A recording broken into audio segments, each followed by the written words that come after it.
I've tried to introduce some of the varied backgrounds and perspectives of the other speakers today. So here are some of my own and their associated viewpoints on Dementia 2020. So as a chair of our professional group of psychologists working with older people in the British Psychological Society, and as head of an older people's psychology service in the NHS in Kent, I have an interest in furthering research that develops and evaluates psychological treatments for the dementias and in putting those into practice.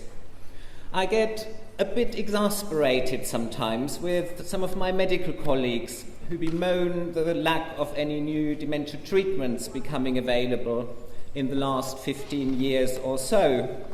Well, while we have had no new drug treatments, there has been a proliferation of psychological therapies and of psychosocial interventions that lead to measurable improvements, not only in the quality of life, but also in cognition and thinking of people living with dementia.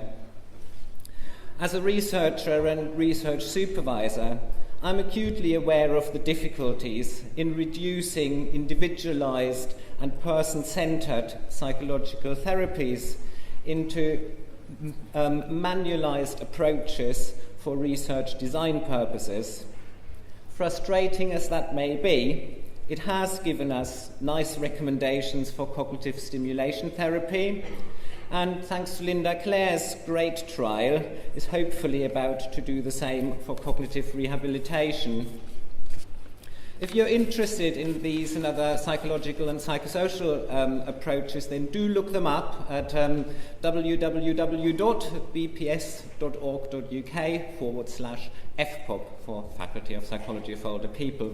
Or I think if you Google me, then sooner or later you'll stumble upon them as well, and those documents are free to download from that website.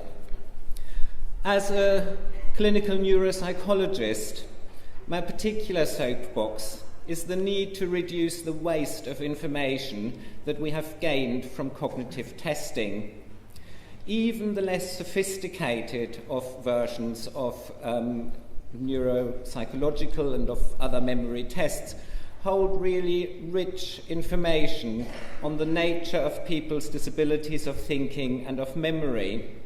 And with relatively little additional training and specialist support, that information could and should be harnessed to give people with dementia and their families much more detailed coping strategies and means of compensating for the difficulties.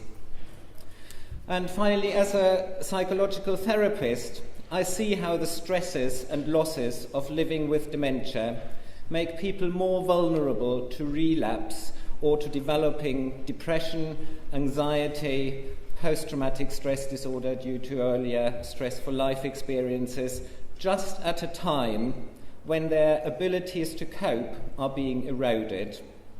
And this causes additional excess disability, as we all know that when we're deeply depressed or very frightened, we can neither think nor remember as well as we would otherwise. It saddens me to see how few people with dementia have access to the therapies that, thanks to the IAPT programme, most working-age adults would nowadays take for granted. And finally, there are the wider social psychological changes that are needed to make the UK the best possible place for people with dementia, their carers and families to live. Dementia-friendly communities go some way to achieving this. However, the gathering momentum of the human rights approach, especially where it's being developed and proponed by people with dementia themselves, like Peter Mittler, who's here in the audience today, seems to me the most promising of ways forward.